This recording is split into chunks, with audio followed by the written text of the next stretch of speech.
Yeah. Right. So let us move to the concept of oikophobia. How exactly should we understand the concept, and how should we not understand it?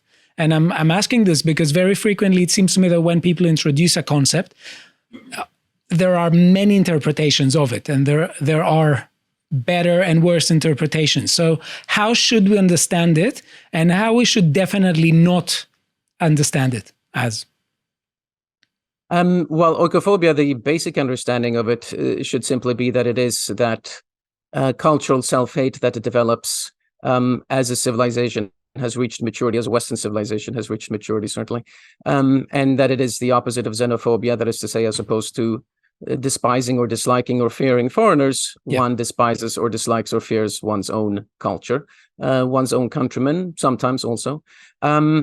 That's the basic understanding of how we should understand oikophobia, and therefore understand also that it is more of a knee-jerk reaction rather than a sort of well-thought-out process. Now, there are, of course, certain oikophobes who, once they have oikophobia, develop fairly elaborate systems of thought to defend or to justify their oikophobic feelings. But the oikophobia itself is just sort of there as a knee-jerk reaction. It develops as a distaste of one's own culture. In terms of how not to understand it, I think that's the other side of the coin. One should not understand it as a very well-developed philosophy, because it's not. Because we see that oikophobia developed in history also among people who were not philosophers, who just sort of had this sort of knee-jerk reaction. And one sees it even more today than in the past, that oikophobia has become such a mass phenomenon that it's really not to be understood, at least not primarily, as a philosophical movement, but rather as a sort of knee-jerk reaction. Knee-jerk reaction, subculture of self-hate. Yeah. Okay, and so is it fair to say that in an Aristotelian fashion, we could say that oikophobia and xenophobia are the two extremes, and we sort of have to find the middle way or a middle ground? Okay. Right, exactly. Yeah, they are the two vices, and the Aristotelian golden mean is that which is in between the two. Yeah, absolutely. Okay, so one thing to ask about it, because it seems to me that what you're describing is the book is a sort of theory where it doesn't seem to me that you're appealing to necessities, to appealing to necessary patterns, but it seems to me that you're appealing to strong tendencies.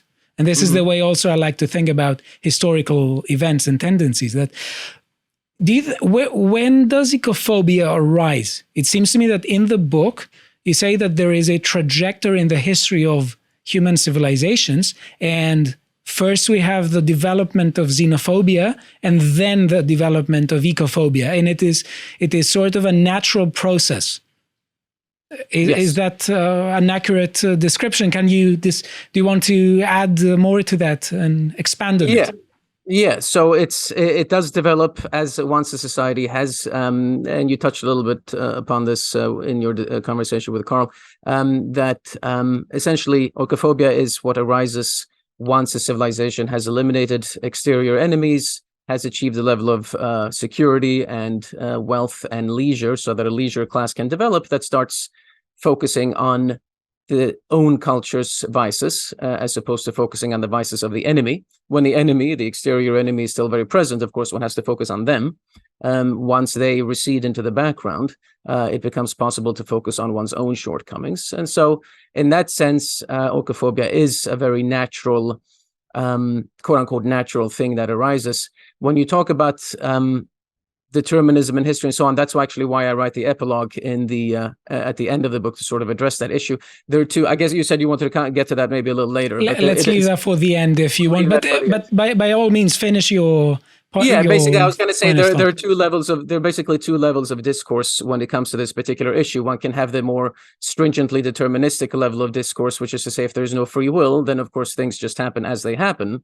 But one has to be careful with that, because that can bleed into the other level of discourse, the sort of non-technical level of discourse, where people then think that, well, if there's no free will, then of course it doesn't matter what I do, and then we sort of give up in trying to improve our own societies, or to struggle against oikophobia. And of course, that's not what I'm saying.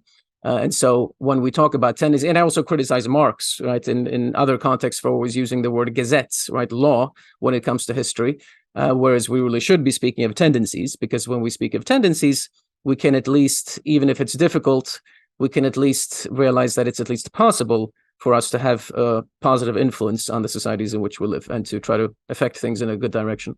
Right. I think that this is important to stress and reemphasize, because when we talk about tendencies, we are much less prone to fall into what we could say ideological ways of thinking. Now, I know that in your book, you say that right now ideology has become a dirty word. And yes. But I'll use it in that sense, in the dirty one. So right. it seems to me that the point is that when people start talking about necessities, especially in history, they seem to be buying into a mentality, or at least they frequently seem to buy into a mentality where if the facts oppose theory, so worse for the facts, because they try so much to make the theory work that they really become averse to empirical facts. Right. And even I think there have been some historians, especially I think it's E.H. Carr. I don't remember. I'm not certain, but I think it's E.H. Carr who is very skeptical of the use of empirical facts. But let us not talk about that. So when you talk about tendencies, it seems to me to be healthy, because there is a sort of healthy empiricist attitude, a sort of healthy doubt with respect to being happy to be proven wrong, or being at least accepting the possibility that we may be wrong, instead of just saying, okay, that's it, I have my set of generalizations, they all explain everything, everyone who speaks otherwise is, let's say, is ignorant or bad, and we either coerce them or shoot them.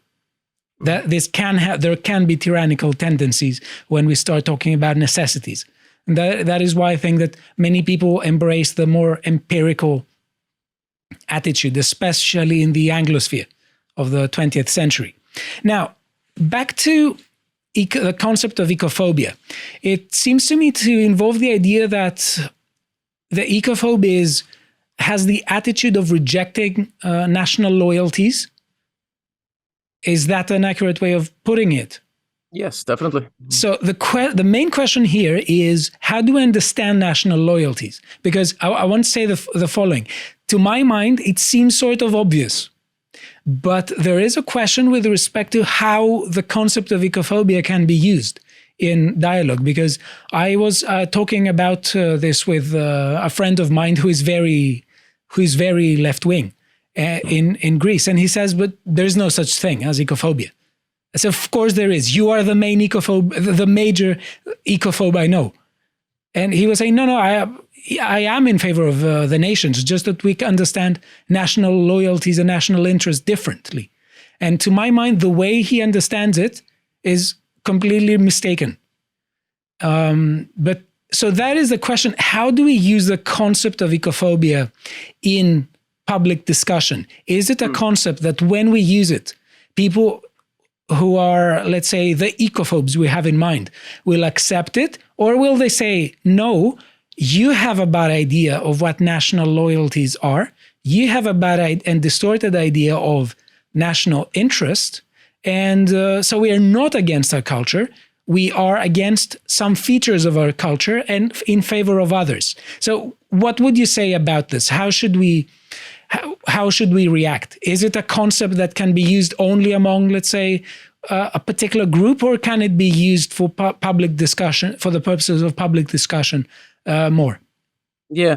It's the reaction of your friend is interesting, because I've had similar reactions like that myself among my circle of acquaintances. People will say there's no such thing as oikophobia, similarly to how people will say there's no such thing as political correctness. And the reason they say that is because they have so internalized their own particular oikophobia and their own sense of political correctness that they're sort of assuming that that is the sort of default position that a person has. And so that's not phobic in any way. That's not politically correctness, because that's just sort of the baseline of how it's right to be. And it's anything that's different from that, that's an aberration. Yeah. And that's another reason of discussing the historical process, so that one can see that it's actually the oikophobia that is, in some sense, historically at least, an aberration. But so how to understand oikophobia and how to use it in discourse, one has to explain to people that it is an aberration. It is a decadence in the sense that I use the word in the book, in the sense that it is a falling away or a falling off from what used to be the norm in the society. And Yes. so in that sense, it is an aberration, whether one agrees with it or not. And it is the sense of national loyalty is, there's some people who say that, nationalism and the idea of national loyalty and so on, it's a modern phenomenon. It's true to a limited extent in terms of some of the manifestations of nationalism that we have today, that they can be understood as a modern phenomenon. But the idea of belonging to a broader community is certainly ancient. There's nothing particularly modern about that.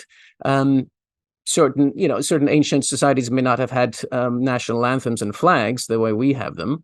And so because of the lack of those exterior manifestations of nationalism, people tend to think of nationalism as something purely modern. But the idea of being unified around a common language and religion and so on, and a history to some extent as well, it depends on what ancient society we're talking about. Yes. That as well, that is nothing particularly modern. That is a certainly ancient idea. And I think that's we have to have this sort of, if we want to properly understand what oikophobia is, we have to have this sort of broader understanding of nationalism. That is to say, not just the singing of a national anthem with a hand on the heart and so on, but in fact, the rallying of a particular linguistic community around a set of accepted norms, traditions, religious practices, and so on. To watch the full video, please become a premium member at lotuseaters.com.